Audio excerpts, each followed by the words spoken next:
Assalamu alaikum dear friends. I am Kudratullah with you people with the new topic of this chapter, and today's topic is from first year course the human heart, right?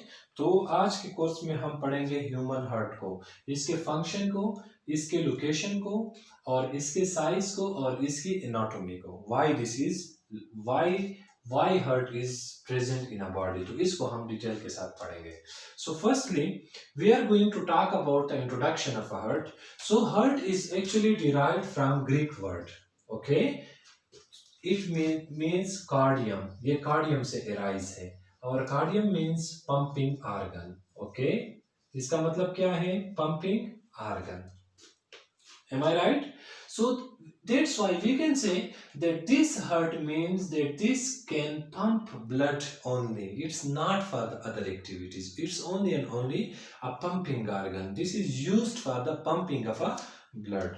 और इसकी जो origin है, ठीक है, heart की जो origin है, ठीक है, origin, this is actually mesodermally derived organ, okay? मेसोडर्मली derived organ, यानी ये किस चीज से एराइज है? मेसोडर्म से एराइज है। We have 3 type of membranes, ठीक है। डेवलपमेंटल बायोलॉजी में डेवलपमेंटल स्टेजेस में हम 3 टाइप ऑफ मेम्ब्रेन को पढ़ेंगे। Let suppose we have 2 membrane, this is named as a ectoderm and this one is named as a endoderm. So in between these 2 membrane, this membrane is also be inserted. So this is named as a mesoderm.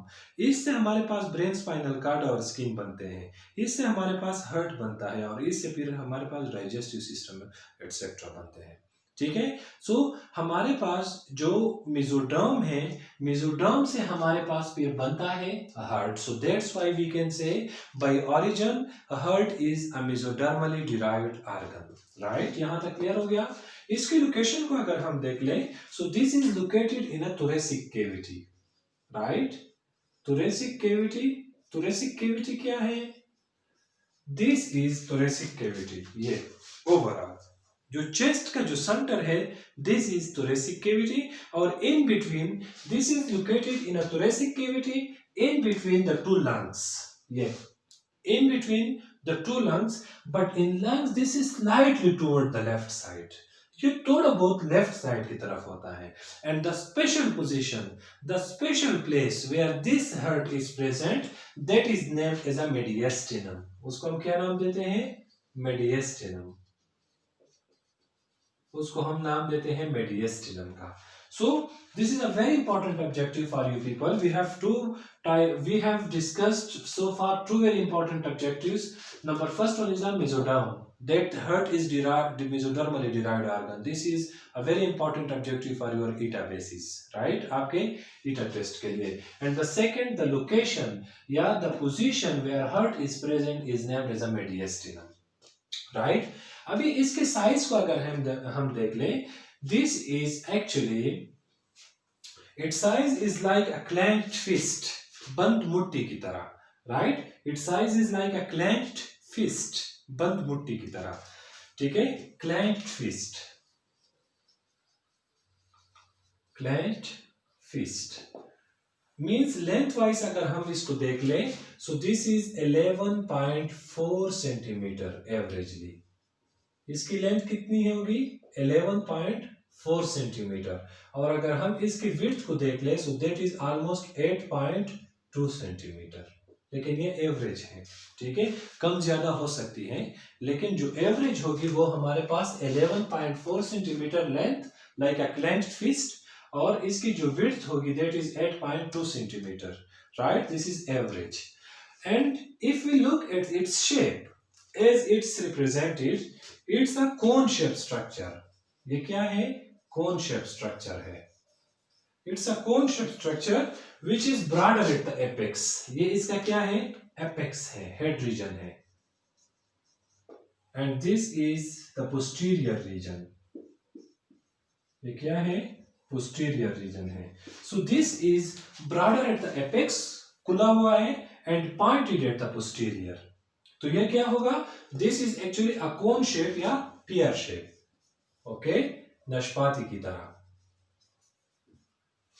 ठीक है। This is a cone shape structure which is broader at the apex and pointed at the posterior. Am I right? So इसकी shape हमारे पास cone shape होगी, नाशपाती की तरह होगी, जो कि जिसका जो हेड होगा वो तो ब्रॉडर है, लेकिन इसका जो पोस्टीरियर रीजन है, जो टेल रीजन है, जो लोअर रीजन है, दैट इज पॉइंटेड, वो नोकदार होती है। और इसकी वेट को अगर हम देख ले तो ये भी हम एवरेजली ले सकते हैं। In case of male, male के केस में ये 290 से लेके 450 तक होता है ग्राम, while in case of female ये 280 to 350 ml, सॉरी ग्राम, 350 ग्राम, ठीक है। 280 से लेके 350 ग्राम तक ये फीमेल में होती है, और 290 से लेके 450 ग्राम तक ये मेल में होता है हार्ट का साइज, सॉरी वेट। लेकिन दिस इज एवरेज, इससे कम ज्यादा हो सकती है, ठीक है। लेकिन जितना भी एज के साथ साथ हार्ट का साइज भी इंक्रीज होता जा रहा है, समझ आ रही है। एज के साथ साथ हार्ट का साइज भी इंक्रीज होता है। इसी तरह हमारा जो नेक्स्ट पॉइंट है that is protection, that how almighty Allah protected this heart. So this heart is protected by 3 ways, the very important ways, right. Number first one is a ribs cage. सबसे पहले जो है that is ribs cage. The second is named as a double membrane structure which is named as a pericardium. Okay, and the third one is pericardial fluid. Okay, we have the 3 various points of components which work as a protection of a heart. So ribs cage, as I told you in previous lecture, that we have 12 pairs of ribs, and these ribs help in the protection of a heart. So it protect the heart from the physical trauma, physical injury. ठीक है, जब accident होती है तो let suppose किसी बंदे के ribs जो है ना उसकी ब्रेकअप होती है, ठीक है, तो उसका काम क्या है, टू प्रोटेक्ट द हार्ट, कि उसने हार्ट को प्रोटेक्ट किया। इसी तरह pericardium, this is a double membranous tough structure.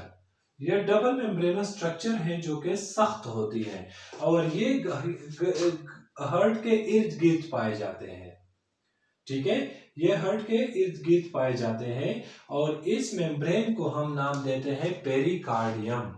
और इस मेम्ब्रेन के दरमियान एक फ्लूइड होती है, ठीक है, इस मेम्ब्रेन के दरमियान फ्लूइड होती है, उस फ्लूइड को हम नाम देते हैं पेरिकार्डियल फ्लूइड। इस पेरिकार्डियल फ्लूइड का काम क्या है, it results means it can maintain the heart in their specific position, ठीक है, मींस ओवर एक्साइटेबिलिटी से, कि ओवर एक्साइटेड ना हो जाए हार्ट, उससे ये पेरिकार्डियल फ्लूइड इसको प्रोटेक्ट करता है। यहां तक क्लियर हो गया?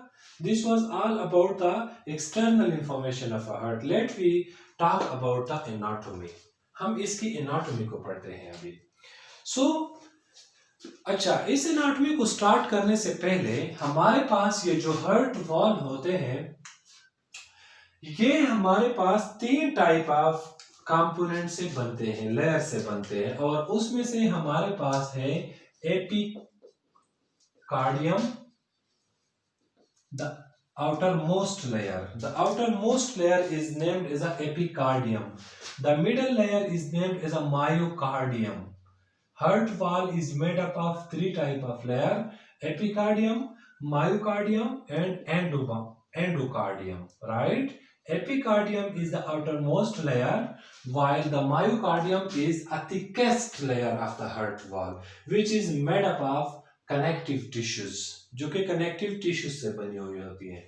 And this endometrium is the inner most layer which is a soft region, ठीक है। तो हमारे पास हार्ट के 3 type, heart wall is made up of the 3 type of membrane. The outer most layer is named as a epicardium, outer most layer, right, and this is the middle layer which is named as a myocardium, and this is the innermost layer which is named as a endocardium. यहाँ तक clear हो गया? So now we are going to talk about the anatomy of a heart. As I told you over here that we have a cone-shaped structure of a heart, right? So this heart which is a cone shape in nature. Let me explain it over here. Heart is actually a cone shape structure. Okay, अभी हम इस cone shape structure को किस तरह represent करेंगे, इसकी anatomy. Anatomy is actually the internal structure. ठीक है, हमारे पास इसकी जो इंटरनल कंपोजिशन होगी, जो इंटरनली इस हमारे पास ये किस तरह बनती है, इसमें कौन कौन से कंपोनेंट्स पाए जाते हैं. तो हमारे पास एनाटॉमी को अगर हम पढ़ लें तो हार्ट कंटेन 4 चैम्बर्स. हमारे पास हार्ट में कितने चैम्बर्स होते हैं? 4 चैम्बर्स होते हैं. The 2 upper and smaller chamber, 2 upper and smaller chamber, these are named as a atria. उसको हम क्या नेम देते हैं? एट्रिया और ऑरिकल्स. इसको हम नाम देते हैं auricles. 2 upper and smaller chambers are named as a atria or auricles. Okay, we have, so we can mention over here that we have 2 auricles, right, or atria. These are plural. If this is singular then it will atrium. Okay, तो फिर हम उसको atrium कहते हैं. And we have the 2 lower and larger, 2 lower and larger which are named as a ventricles. उसको दो हमारे पास lower and larger हो गए जिसको हम नाम देते हैं वेंट्रिकल का. यहां तक क्लियर हो गया? हमारे पास 4 चैम्बर हो गए. इसमें 2 स्मॉलर चैम्बर है जो कि अपर सरफेस पर होते हैं और 2 लार्जर चैम्बर्स हैं जो कि लोअर सरफेस पर होते हैं. उसको हम नाम देते हैं वेंट्रिकल और ये ऊपर वाले को हम नाम देते हैं एट्रिया या एट्रियम, सिंगुलर के लिए. तो हमारे पास जो एट्रिया या ऑरिकल्स होते हैं, these are actually the conductive zone या collective zone. Sorry, not conductive, these are the collective zone. ठीक है, ये क्या है? कि कलेक्टिव जोन है. क्यों? क्योंकि अगर हम इसको देख लें, so we have 2 atrium. This is named as a right atrium and this is named as a left atrium.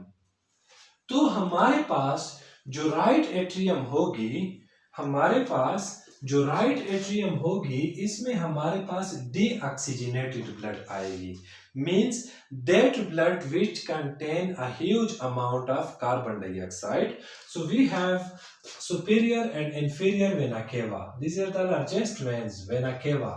Right?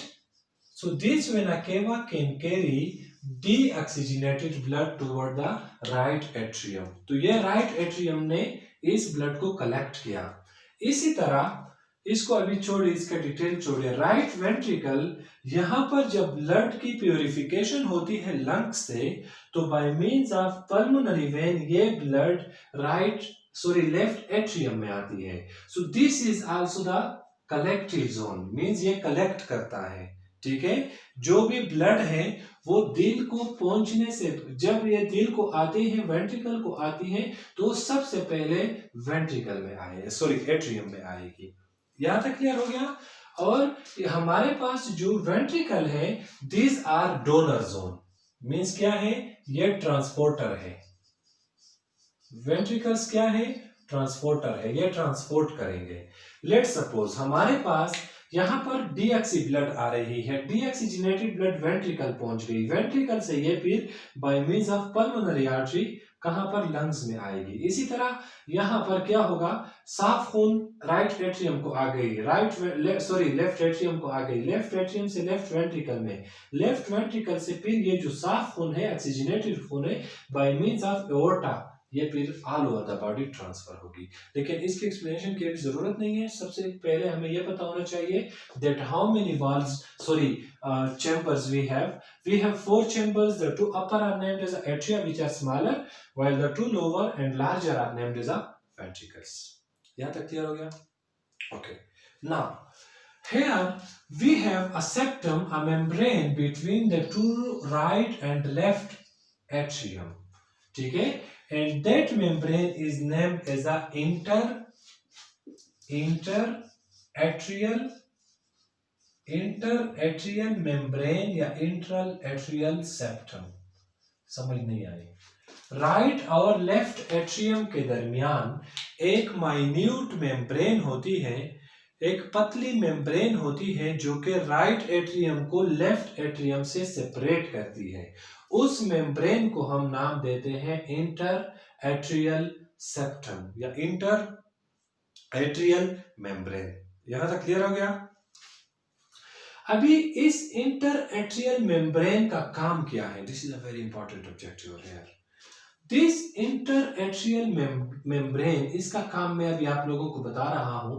आप लोगों ने अपने इलाके में किसी बच्चे को देखा होगा कि वो उसकी बॉडी जो होगी वो कंप्लीटली ब्लूइश हो जाती है, ठीक है, और उसकी ब्लूइश की वजह से उस बीमारी को हम नाम देते हैं साइनोसिस। उसको हम क्या नाम देते हैं? साइनोसिस। और आज name is a blue baby, okay, blue baby or cyanosis. So why this cyanosis or blue baby occur? This is actually a pore between this membrane is present over here, this pore, and this pore is named as a foramen ovale. Foramen ovale. And this due to this foramen ovale, the mixing of oxygenated and deoxygenated blood occur. How deoxygenated oxygenated blood are collected? As I told you that this right atrium collect deoxy blood and this left atrium collect oxygenated blood. So whenever this pore is open, these two type of bloods are mixed up. And whenever these blood are mixed up, this will leads toward from the right left atrium, it will move toward the left ventricle, and from the ventricle it will transported by means of aorta throughout the body. So this oxygenated blood also contain a huge amount of carbon dioxide. So due to that carbon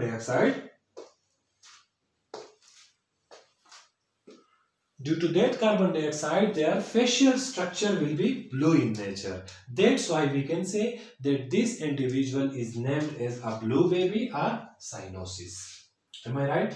तो जैसे ही as increase होता जा रहा है, about 5 to 7 year के बाद ये foramen Oval block होती है और फिर कंप्लीटली बॉडी जो है ना वो नॉर्मल हो जाती है, ठीक है? यहां तक क्लियर हो गया? सो इंटर एट्रियल सेप्टम की समझ हमें आ गई।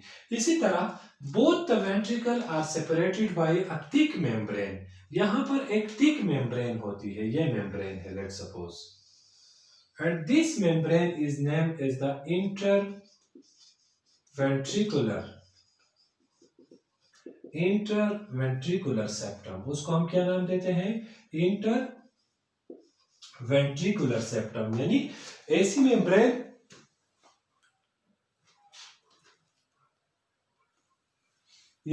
मेम्ब्रेन जो कि हमारे पास दो वेंट्रिकल्स के दरमियान होती है, तो उसको हम नाम देते हैं इंटरवेंट्रिकुलर सेप्टम। एम आई राइट? तो उसको हम क्या नाम देते हैं? Interventricular septum. यहां तक क्लियर हो गया? ओके। इसी तरह हमारे पास यहां पर भी ये राइट एट्रियम है और ये राइट वेंट्रिकल है, ये लेफ्ट एट्रियम है और ये लेफ्ट वेंट्रिकल है। तो both right and left ventricle, right atrium और राइट वेंट्रिकल को एंड लेफ्ट एट्रियम और लेफ्ट वेंट्रिकल को सेपरेट करने के लिए एक और मेम्ब्रेन होती है, ये, और उस मेम्ब्रेन को हम नाम देते हैं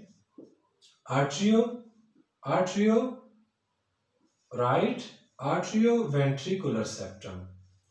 उसको हम क्या नाम देते हैं? आर्ट्रियोवेंट्रिकुलर सेप्टम। यानी ऐसी मेम्ब्रेन जो कि एट्रियम को वेंट्रिकल से सेपरेट करती है, वो मेम्ब्रेन जो कि एट्रियम को वेंट्रिकल से सेपरेट करती है, उसको हम नाम देते हैं आर्ट्रियोवेंट्रिकुलर सेप्टम। यहां तक क्लियर हो गया? Any confusion? Okay, look here now.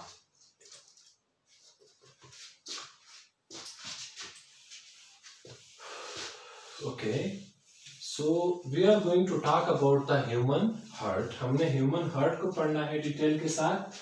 Okay, so this human heart contain the various points which we have to be explain it now. Okay, so this human heart contain two type of walls. Let's suppose these are the walls. The word wall is named as tricuspid wall, right? Tricuspid wall, which is present between the right atrium and right ventricle, which separate the right atrium from the right ventricle. And here we have a bicuspid wall. That bicuspid wall is present between right bicuspid wall, and this bicuspid wall is present between left atrium and left ventricle. Am I right? ये left atrium और left ventricle के दरमियान होती है. This bicuspid valve is also named as a mitral valve. इसको हम दूसरा नाम देते हैं माइट्रल वॉल. ये हो गई एक किस्म की वॉल. एक और किस्म की वॉल भी पाई जाती है, and that valve is named as semilunar valve. Okay, उसको हम नाम देते हैं semilunar valve. And this semilunar wall is actually present in a ventricle. इसका जो position है that is ventricle. ये ventricle में पाया जाता है. Both the right ventricle and the left ventricle. In the right ventricle, this semilunar wall is named as pulmonary semilunar wall. उसको हम क्या नाम देते हैं? Pulmonary semilunar wall. और left atrium में, left ventricle में हम इसको नाम देते हैं aortic सिमिल्यूनर वॉल. समझ नहीं आई? This is present in a right ventricle and this is present in a left ventricle. हमारे पास टू टाइप ऑफ वॉल हो गए. Number first one is actually the connection between the atrium and the ventricle, which is called as tricuspid valve and bicuspid valve, and the second valve is present only and only in a ventricle, which is named as a semilunar valve. Here is a very important objective, that what is the function of wall? Why हम walls को क्यों पढ़ते हैं? इसका काम क्या है? Wall contain the two basic function. Number first one, it allow the blood in a single direction. Allow blood in single direction. Right? इसका एक ही काम है कि blood को एक ही single direction में कैरी करता है. This is the first function. Number second, this prevent backward flow. Prevent backward flow. Right? It prevent backward flow. यानी दोबारा एक मर्तबा जब ब्लड निकल जाए तो दोबारा वापस नहीं आएगी. क्यों? क्योंकि वो फिर कोलैप्स हो जाते हैं, और जब भी कोलैप्स होते हैं, रास्ता बंद होता है, तो ब्लड दोबारा वापस नहीं आ सकती. पुख्तों के होता है जब वर्खी चौबत तिरिशी नो बिया वापस नाराजी. सही show? So this is also related with that phenomena. Am I right? So we have the two function of wall, both the semilunar wall and this one, tricuspid and bicuspid wall. ठीक है? कि this allow the blood in a single direction and also prevent the backward flow of a blood or components. यहाँ तक clear हो गया? So let me explain the blood flow in a heart. हम blood flow को heart में explain करते हैं. इससे पहले हमने पढ़ लिया कि हमारे पास जो right atrium है, it contain the deoxygenated blood, which contain the carbon dioxide concentration more. ऐसी blood है जिसमें कार्बन डाइऑक्साइड की concentration ज्यादा है. And this contain oxygenated blood, जिसमें ऑक्सीजन की कंसंट्रेशन ज्यादा है. सो क्या होगा? इसको छोड़े फिलहाल, ऑक्सीजन को छोड़े, कार्बन डाइऑक्साइड के साथ पहले हमारा ताल्लुक है. तो ये यहां से ये ब्लड आएगी. Vena cava, superior and inferior vena cava, which is the largest when. और याद रखे बेटा, कल के लेक्चर में भी मैंने एक्सप्लेन किया था कि we have only and only a single vein which contain oxygenated blood, and that is named as a pulmonary vein. right? So all the veins must carry deoxygenated blood except pulmonary vein, and all the arteries must carry oxygenated blood except the pulmonary artery. ठीक है? So we have a major vein, a largest vein which is named as a vena cava, which carry deoxygenated blood to the right atrium. और right atrium जो tricuspid wall और tricuspid wall होते हैं, जब right atrium fill up होता है तो ये ट्राइकस्पिड वॉल क्या होते हैं, ये ओपन होते हैं, और इसके ओपनिंग की वजह से जो ब्लड है वो राइट वेंट्रिकल में गिरेगी।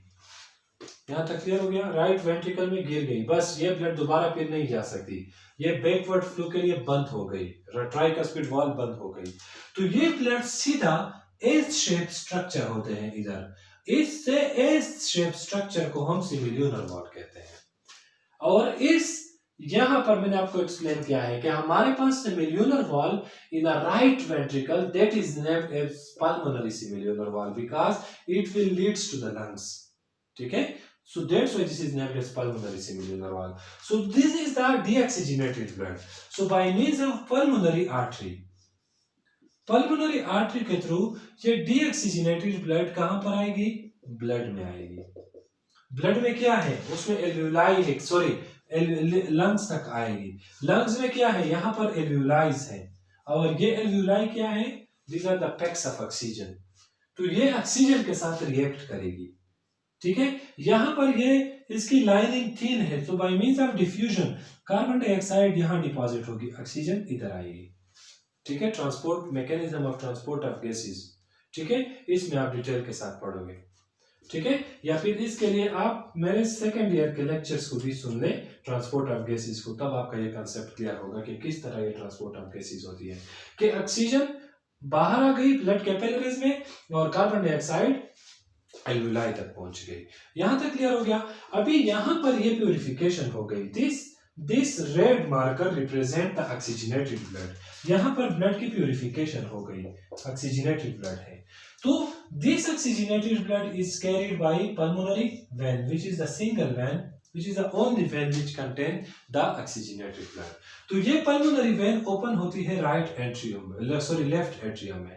लेफ्ट एट्रियम में जब ब्लड की कंसंट्रेशन ज्यादा होगी तो ये ऑटोमेटिकली माइट्रल वॉल ओपन होकर ये लेफ्ट वेंट्रिकल में आएगी।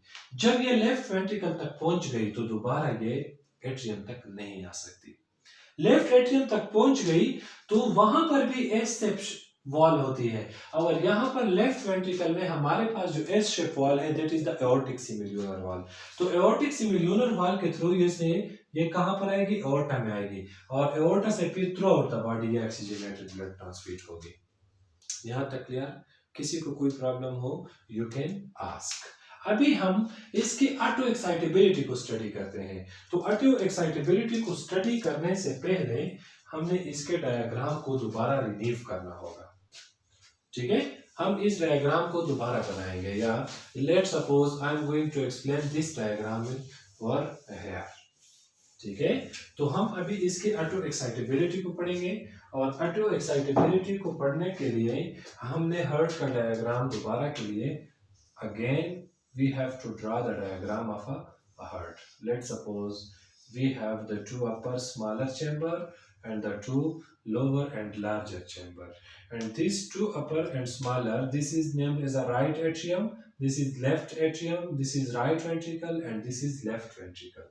So हम अभी इसकी rhythmic contractility को पढ़ते हैं कि that how this heart is rhythmically contracted. So point to be noted, a very important point.